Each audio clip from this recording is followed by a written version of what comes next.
नमस्कार मित्रांनो, आरोग्यम nursing classes या यूट्यूब चॅनलवर तुमचं स्वागत आहे. आगामी येणारी 25 ऑगस्ट 2026ची जी CHOची एक्झाम आहे ती अत्यंत जवळ आलेली आहे. फक्त आपल्याला 8 दिवस रिमेनिंग आहे. तर ह्या 8 दिवसामध्ये आपण जे प्रिवियस इयर क्वेश्चन आहे ते सर्वात जास्त आपण करून घेणार आहोत, कारण प्रिवियस इयर क्वेश्चनचा खूप जास्त रोल ह्याच्यामध्ये आपल्या एक्झाम क्रॅक करण्यामध्ये असतो म्हणा. त्यासाठी आपण प्रिवियस इयर क्वेश्चन पूर्ण आपली प्रिवियस इयर सिरीज आहे त्यात आपण करून घेत आहोत. तर आपले 8 दिवस येणारे जे आहेत त्यामध्ये आपण कमीत कमी प्रत्येक दिवशी 100 प्रिवियस इयर क्वेश्चन आपल्या यूट्यूब चॅनलला आपण करून घेणार आहोत. त्यासाठी आपले जे आरोग्यम नर्सिंग क्लासेस चं हे यूट्यूब चॅनल आहे त्याला तुम्ही सबस्क्राईब करा, जेणेकरून तुम्हाला ह्याचा नक्कीच फायदा होईल आणि तुम्हाला चांगले मार्क पडण्याचा फायदा होईल.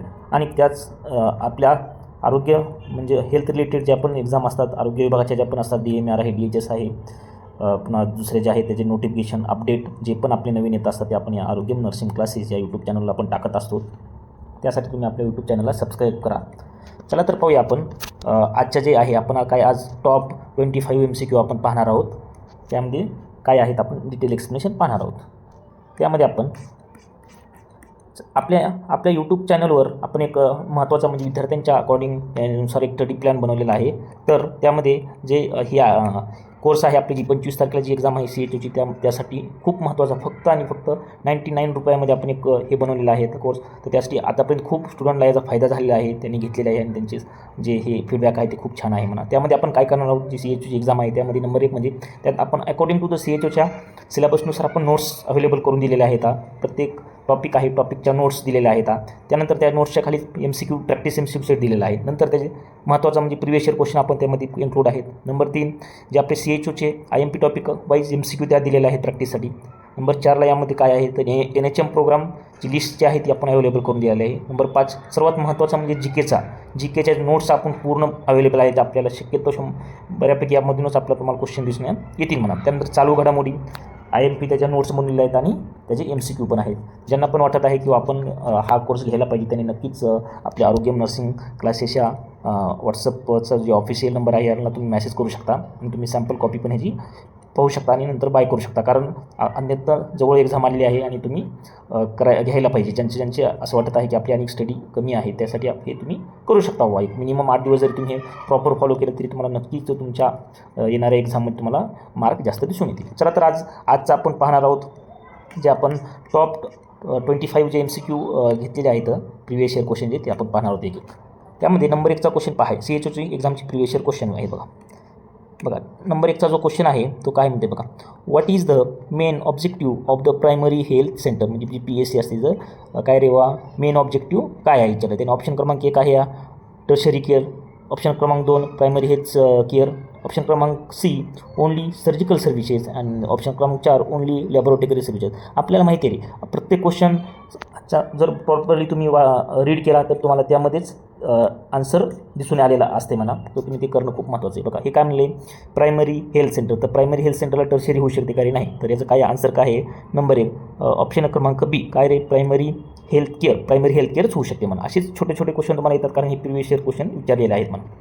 Number 2 question, what is the full form of ASHA. हा तो खूप प्रत्येक एक्झाममध्ये हा क्वेश्चन विचारलेला आहे, तुम्हाला येणं खूप भाजी म्हणा. नंबर 1 ऑप्शन क्रमांक 1 काय रे accredited social health activity, option क्रमांक B accredited social health assistant, number C auxiliary social health activities, option क्रमांक D accredited service health assistant. त्याचं करेक्ट आन्सर काय रे बुवा ऑप्शन क्रमांक 1 जे आहे त्याचं करेक्ट आन्सर आहे काय ॲग्रिगेटेड सोशल हेल्थ ॲक्टिव्हिटी. म्हणजे आशा वर्कर असतात बघा.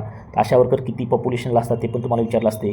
जिथे 1000 पॉप्युलेशन असते तर तिथं आशा वर्कर नेमून दिलेले असतात हे तुम्हाला माहिती पाहिजे म्हणा. त्यानंतर क्वेश्चन क्रमांक 3 पाहूयात आपण, what is the main use of ORSचा मेन यूज काय. हा खूप महत्त्वाचे क्वेश्चन बघा.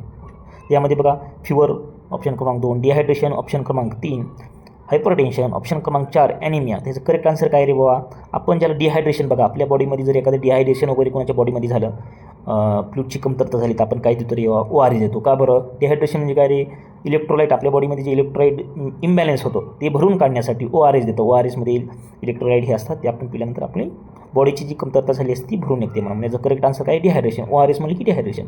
आता बघा क्वेश्चन नंबर 4 वाचा काय, what is the normal respiratory rate of newborn पुन्हा अडल्ट्स पुन्हा ओल्डर एज असं असतात ना, तर त्यामध्ये न्यूबर्नचं आपल्याला काय विचारलं रेस्पायरेटरी रेट विचारला आहे.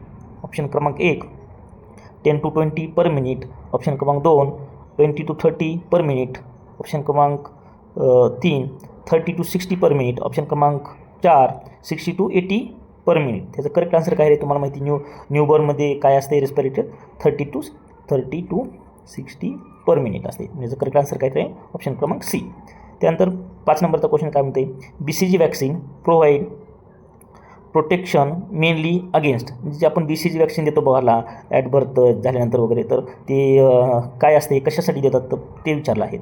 ऑप्शन क्रमांक 1 polio, number 2 tuberculosis, number 3 measles, number 4 tetanus. त्याचं करेक्ट आन्सर काय रे वा ऑप्शन क्रमांक बी काय रे ट्युबरकुलोसिसच्या अगेन्स्ट आपण आधीच BCG वॅक्सिन घेतलेली असते बुवा. ठीक आहे. नंतर क्वेश्चन क्रमांक 6 पाहूया. क्वेश्चन क्रमांक 6 आहे vitamin A deficiency mainly cause. हा पण खूप वेळेस विचारला आहे बघा, विटॅमिन्स खूप महत्त्वाचा टॉपिक आहे बघा.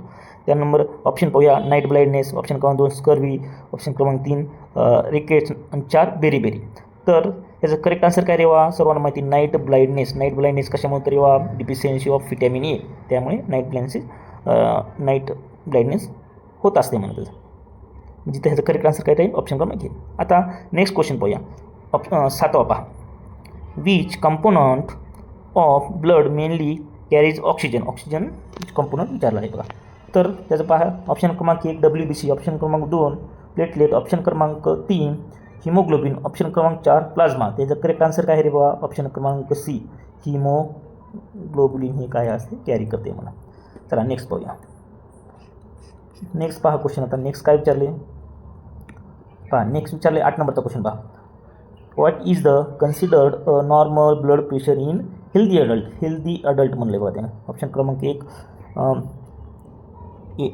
80/40, ऑप्शन क्रमांक 2 100/60, ऑप्शन क्रमांक 3 120/80, ऑप्शन क्रमांक 4 160/100. म्हणजे काय रे सिस्टोलिक आणि डायस्टोलिक असते बघा. सिस्टोलिक आणि डायस्टोलिक किती असते करेक्ट आन्सर काय आपल्या सर्वांना माहिती ऑप्शन क्रमांक सी 120/80 म्हणजे सिस्टोलिक 1 आणि डायस्टोलिक 80. हे काय असते नॉर्मल ब्लड प्रेशर आहे. हे गेल्या वर्षी 2023च्या जी CHUची एक्झाम झाली बघा त्यामध्ये हा क्वेश्चन विचारलेला आहे बघा नॉर्मल किती होतं. ठीक आहे, आपल्याला खूप सोपं वाटत आहे पण हा पण क्वेश्चन येतात त्यामध्ये. नेक्स्ट क्वेश्चन पाहू. Option 9 high blood pressure is medically known as, म्हणजे हाय ब्लड प्रेशरला काय म्हणतो. ऑप्शन क्रमांक 1 hypotension, number 2 hypertension, number 3 hyperglycaemia, number 3 tachycardia. त्याचं काय रे करेक्ट आन्सर हायपरटेन्शन म्हणजे काय रे BP आपण वाढला असं म्हणतो बघा. आता हायपोटेन्शन म्हणजे काय रे डिक्रीज ब्लड प्रेशर, हायपरटेन्शन म्हणजे काय इन्क्रीज ब्लड प्रेशर. नंबर 3 हे हायपरग्लायसेमिया काय रे म्हणजे हायपर म्हणजे काय जास्त, इन्क्रीज काय ग्लायसेमिया म्हणजे काय शुगरचं लेवल जे वाढत असतं हायपरग्लायसेमिया म्हणतो. ट्रॅकिकार्डिया म्हणजे काय ते आपले हार्ट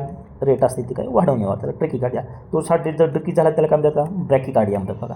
म्हणजे ब्रॅकिकार्डिया म्हणजे जर 60च्या खाली आलं तर, आणि ट्रॅकी म्हणजे किती रेवा किती 80 90च्या वर 90च्या अभाव होऊ शकतो, 90 किंवा 100च्या अभाव गेलं तर टॅकिकार्डिया आपण म्हणू शकतो म्हणा. चला नेक्स्ट क्वेश्चन पाहू. ऑप्शन क्वेश्चन पहा. चला नेक्स्ट क्वेश्चन कुठपर्यंत आलो आपण आता. क्वेश्चन क्रमांक 10 काय HIV infection is a diagnose using, म्हणजे काय विचारले बा HIV जो असते HIV तर त्याचं डायग्नोसिस टेस्ट विचारलं आपल्याला पाहून काय HIV antibody testing, number 2 X-ray, number 3 ECG, number 3 routine urine examination. त्याचं करेक्ट आन्सर काय रे वा HIV म्हणजे की सर्वांनाच माहिती काय रे वा ब्लड टेस्टिंग तरी करावं लागते म्हणा. तर त्यामध्ये त्याचं करेक्ट आन्सर काय रे वा ऑप्शन क्रमांक HIV म्हणले की ऑप्शन क्रमांक याचं करेक्ट आन्सर आहे HIV अँटीजन टेस्ट म्हणा. चला नेक्स्ट पाहूया आपण.